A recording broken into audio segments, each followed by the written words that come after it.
uko mwabyumvise Reverend Canon Antoine ntago yabashije kuza kuboneka, niyo mpamvu yadusabye kuza kuhamubera. Unyemerere n'ubundi dusenga Imana dutangire. Data mu izina rya Yesu tuguciriye bugufi, tuzi neza yuko ari wowe ufata itangiriro ukamenya iherezo. Tugushimiye yuko uri Imana yabanye natwe kuva mu rusengero, kuva ejo mu kiriyo, n'ubundi uzubane natwe, utume imitima yacu ihumurizwa kubw'imbaraga z'umwuka wawe wera. Mu izina rya Yesu dusenze, amen. Ndifuza gutangira uyu mwanya n'ubundi mfata umwanya wo kwihanganisha abavandimwe, by'umwihariko ababyeyi ba Ivan Boravan ndetse abavandimwe bavindimwe mu maraso. Kimwe mu bintu byanejeje kandi byanyubatse no kubona uburyo umunsi we wa nyuma, kugeza ku munsi we wa nyuma yaragaragiwe n'umuryango. Nagize amahirwe yo kumusura gatatu, ariko nabonaga uburyo ababyeyi bahirirwa, abavandimwe, buri wese ahari kugeza ku munsi wa nyuma ubwo yarari mu Buhinde ari kumwe n'abavandimwe batatu. Rero mwabaye intwari, Imana ibahera umugisha. Unyemerere soma ijambo ridufasha gukora uyu muhango, hanyuma dukomeze. Riri mu rwandiko rwa kabiri Paulo yandikiye Timoteyo, igice ni cya 4 umurongo wa 6. Urwandiko rwa kabiri Paulo yandikiye Timoteyo igice cya 4 umurongo wa 6.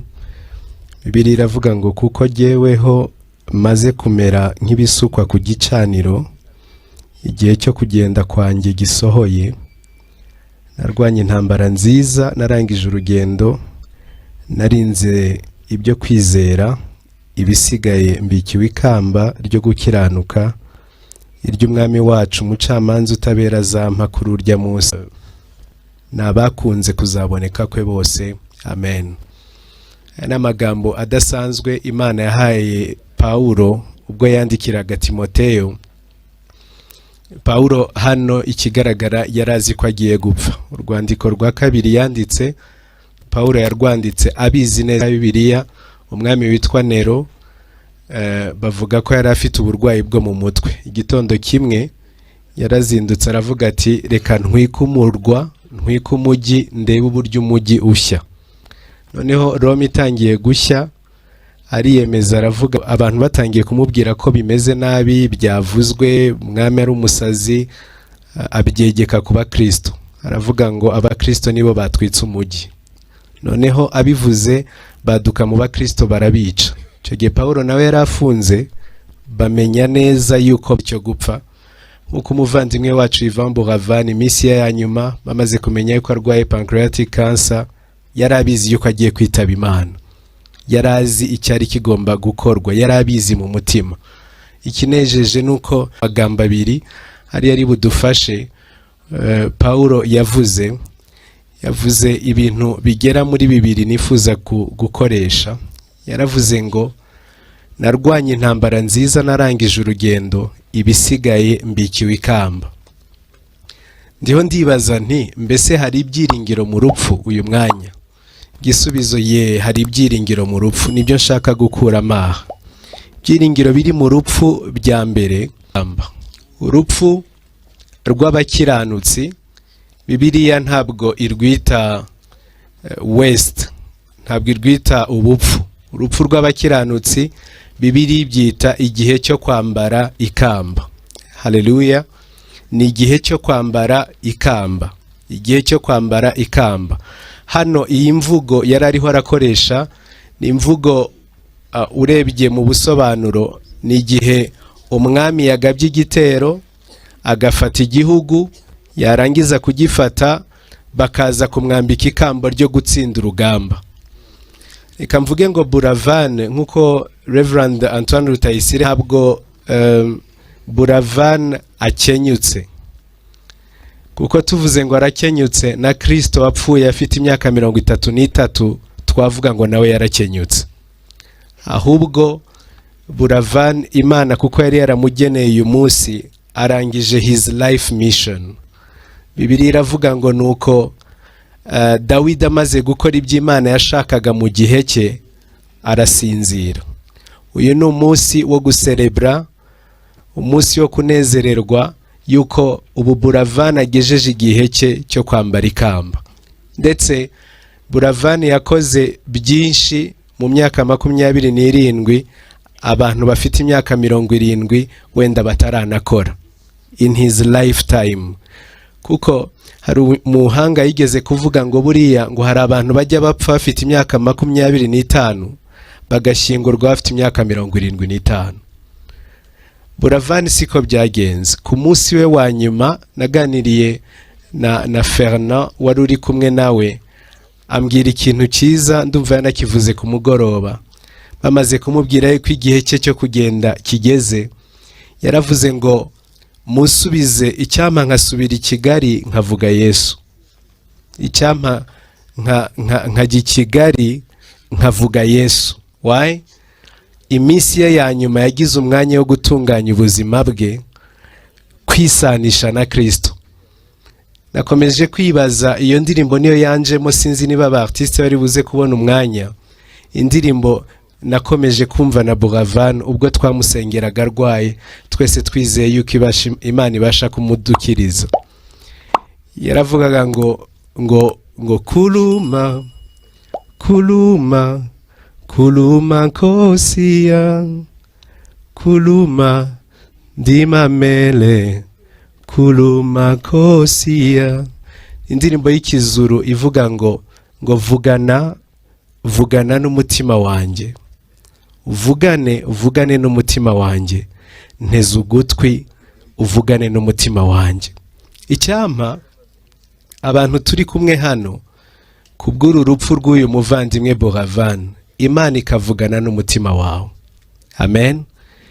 Ikakubwira ngo uhindukire mu bitekerezo. Icyampa uru rupfu ntirube vene, kandi ni ukuri ntabwo kuri vene, ni urupfu rw'agaciro. Mbese ubwo nawe uzaba ugiye gupfa uzavuga nka Pawulo ngo narwanye intambara nziza, narangije urugendo, ibisigaye mbikiwe ikamba. Mbese ibyirato byacu bizaba imodoka twagize, inzu twubatse, amamodoka twagize, abana twabyaye. Hariho umugabo witwa Metusera muri Bibiliya wagize imyaka 969, ariko icyo Bibiliya imuvugaho in only one sentence, one, yaravuze ngo yabyaye abahungu n'abakobwa. Babwiza ukuri ibyo ni inka yabikora, ibyo ni itungo ryabikora. But there is a life mission for your life. Ibyo ni inka yabikora. Niba ibyo ari byo bitugira abantu, then ni inka n'abantu. Ariko hari umugambi w'Imana ku buzima bwawe. Mbese wakwitunganya ukiyeza, ugasaba Imana imbabazi, ukabwira Imana uti mwami, imyaka nsigaje yose ndayikweguriye, yose hatavuyemo n'umwe, ndayikweguriye ngo ngwino wowe abariho unkoresha. Nkunda abakiranutsi iyo bapfuye. Nigeze kugira amahirwe, niba nayita amahirwe, umupasitori agira ibyago cyangwa amahirwe yo kubona benshi ubashyingura. Hari uwo nari ndwaje, yari umudamu wafashwe ku ngufu muri jenoside yakorewe Abatutsi, arangije abaho ubuzima bw'agahinda. Ngira amahirwe ndamwatuza yakira Yesu umwami n'umukiza, noneho nkamusura. Umunsi umwe ari bwitaba Imana, arambwira ubwo yarambwiye ngo muririmbire indirimbo yo mu gitabo yakundaga. Yavugaga ngo uwanyimika nkaba umwami w'ishyanga rinini rite, ngo ndimbata icyaha cyose sinabikunda. Ndayimuririmbira, arangije aravuga. Umubyeyi yavuze ibintu bidasanzwe, arambwira asa nk'uvuye muri uyu mubiri, aravuga ngo ndabona abantu babiri. Bwa mbere yari yabanje kumbwira ubuzima bwe bwose, arambwira ati umva nkubwire mwana wanjye, nta kintu na kimwe nabonye muri ubu buzima cyanejeje. Ati icyampa nkazanezerwa. Arangije arambwira ngo ndiyo ndabona abantu babiri bambaye imyenda y'umweru bansekera bambwira ngo karibu mu munezero udashira. Noneho arambwira, niyo magambo ye yambwiye, arambwira ngo mbese ngende ndamubwira ngo mpitamenya ko ari abamarayika ariho arabona. Ndamubwira ngo igihe cyo kugenda cyawe kirasohoye. Arambwira ngo ngaho ndirimbira iyo ndirimbo. Ndaririmba niko guseka yitaba Imana aseka. Sinanabimenya kuko icyo gihe bwo nari na muto, bwari ubwa mbere umuntu yaramfiriye mu maboko. Ariko mpita mbona ko urupfu rw'abakiranutsi rutandukanye n'urw'abandi. Urupfu rw'abakiranutsi ruba ruri bold. Umugabo w'Imana umwe witwa Dwight Lyman Moody, ubwo urupfu rwari rumwugarije, yaravuze ngo earth is receding, heaven is receiving, this is my coronation day. Yaravuze ngo isi irandekuye, nyamikro ifite ikibazo. Yaravuze ngo isi irandekuye, ijuru riramfashe, uyu ni umunsi wanjye wo kwambara ikamba. Mbese wavuga ngo nawe ubwo uzapfa uzitaba Imana, uzavuga ngo ugiye kwambara ikamba, cyangwa uzavuga ngo ugiye mu muriro utazima ugereranije n'ubuzima ubamo? Kasoreze kuri aya magambo, hanyuma dukore uyu muhango. Ndasoza ku magambo y'umugabo wari intwari. Abahanga baravuga ngo ubwo yahinduraga ibihugu, ngo ubuzima bwose bwahise buhinduka bw'ibihugu, witwaga Alexandre le Grand cyangwa Alexander the Great. Alexandre le Grand yararwaye nk'uko umuvandimwe wacu yitabye Imana yarwaye, kuko yari afite n'ubushobozi bwinshi. Ashaka abaganga bose bo mu Bugiriki, abahanga bose bo mu bihugu bitandukanye, noneho akora ibishoboka byose, barabazana, bamuha imiti, bamuha iyindi, bongera iyindi. Ku munota wa nyuma bagiye babona ubuzima bwe bugiye kubacika. Baramubwira bati nta mwami utanga atagize icyo avuga, ibigaragara nuko ugiye kujya aho abandi bose bajya. Ngo mbese do you have a last wish? Aravuga ati cyane rwose, ahubwo I have 3 last wishes. Mfite ibyifuzo bitatu bya mbere bya nyuma numva nifuza yuko munkorera. Batese urifuza yuko tuzagukorera iki kikunezeza ubwo uzaba utabarutse? Alexandre le Grand aravuga ngo umunsi wo gushyingurwa ndifuza yuko isanduku yanjye izatwarwa n'abaganga bakomeye ku isi. Abaganga bakomeye ku isi, abaspecialiste bose bashoboka ku isi, bose hatavuyemo n'umwe. Icya kabiri, ubutunzi bwose nakoreye, ibihugu byose nahinduye, zahabu, diyama n'ibindi, mu nzira nzaba ndiho ndajyamo muzagende mufate uyu mwanya, zahabu yose muyimene mu muhanda, ifarashi zantwara ikurura shariyo yanjye, abazaba bantwaye batwaye cercueil yanjye bazagende bakandagira kuri izo zahabu. Ati ikindi cya gatatu, amaboko yanjye yose uko ari abiri nimunshingura azaba ari hanze. Kubera iki ngo yabivuze? Cya mbere, ubwo yavugaga ngo abadokiteri bose b'abahanga aba ari bo bazamwakuranwa, kwari ukugira ngo avuge ngo n'abahanga ku isi bashoboka baragerageje byarabananiye. There comes a time in your life when the best experts of your life will never even try to give you any single advice or any help. Hazabaho umunsi uzagera ku ijoro ry'ubuzima bwawe wumva ukeneye Imana gusa. Icya kabiri, ubutunzi bwose hatarimo na bumwe ngo bazabunyanyagize aba aribwo nzakandagira. Why? Akenshi twiruka kuri byinshi, miliyoni, wakubaza amafaranga uhiga ntabwo wayamenya nawe ubwawe, kuko umubiri uhora uvuga ngo mpa, ukongera ngo mpa, wagira imodoka nziza ngo mpa, wagira ikindi kintu ngo mpa. Amen. Ntabwo amafaranga ari yatugira abo turibo, ntabwo ubutunzi aba aribwo butugira abo turibo. In fact, umuntu yakongeraho n'ibindi, whatever we'll get in our life, shaka ugishaka icyo ari cyo cyose. Fame, kuzamuka ukamenyekana ukaba igihangange. Alexander the Great yari igihangange, abona bitamugirira icyo bimumarira. Icyanyuma ngo intoki ze zizaba inyuma, aravuga ngo kugira ngo abantu bose babone yuko iyo witabye Imana, iyo utabarutse, nta kintu na kimwe ujyana, nta kintu na kimwe ujyana, nta kintu na kimwe ujyana. Nibajije ni iki Imana yifuza kubwira our generation kubw'urupfu rwa Buravan. In fact, ubwo yavugaga ngo aze avuge Yesu, ni iki yashakaga kubabwira? Ndumva yarashakaga kubabwira amagambo nk'aya. Yashaka kubabwira ngo Yesu niwe nzira n'ukuri n'ubugingo. Not fame, not ubusore, not ubwiza, si ubutunzi, si urwego rwose wageraho. You need to receive Jesus Christ as your Lord and Savior. Nibajije icyo yifuzaga kuvuga. In fact, ndiyo ndasenga, nari ndiyo ndavuga nsenga mbwira Imana, Mana niki Buravan yashakaga kutubwira? Niki yashakaga kutubwira? Can't we change and move and do better than anyone else? Can't we live a purposeful life nkuko yabyifuje? Mana ibidushoboze. Amen.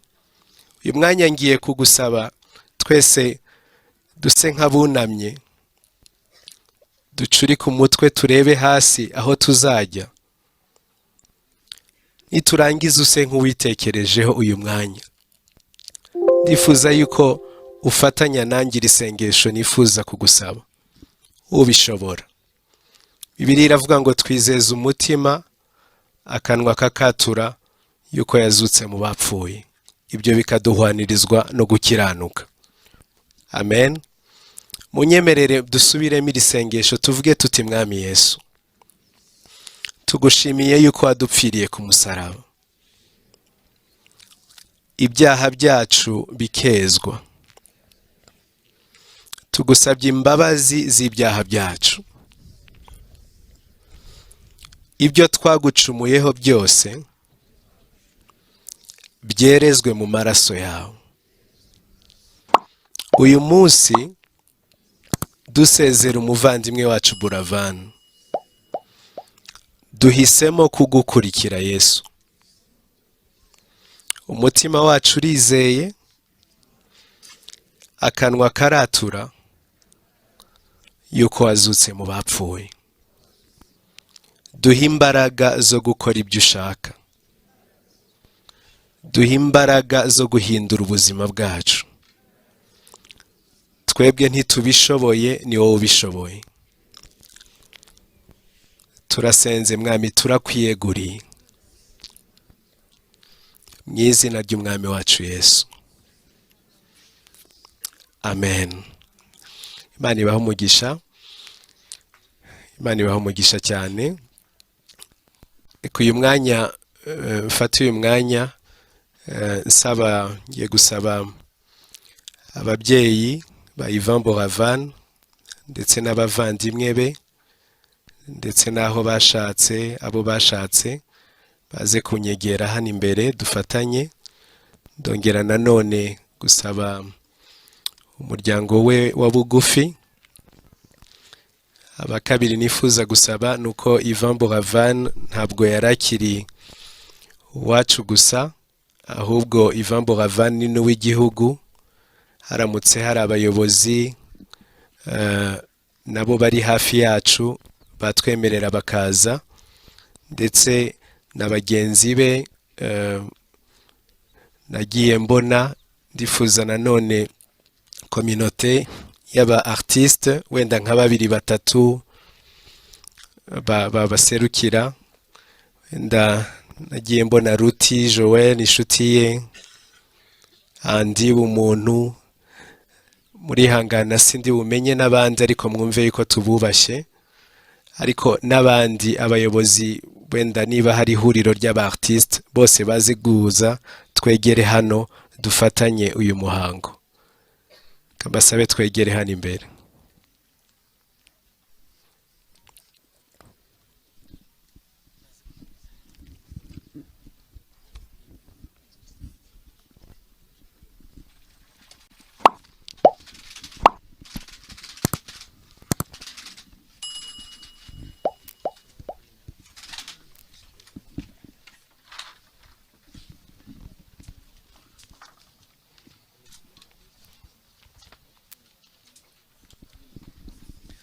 aza gusaba abaririmbyi niba bari hafi aza nabo kutwegera baturirimbira. Abasore bari bashinzwe guterura nabo baze kutwegera.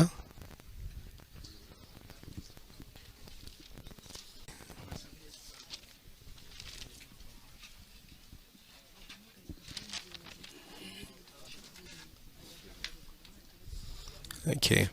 Turasaba Ivangenzi wari bufashe kuririmba nawe ngo yegere hafi.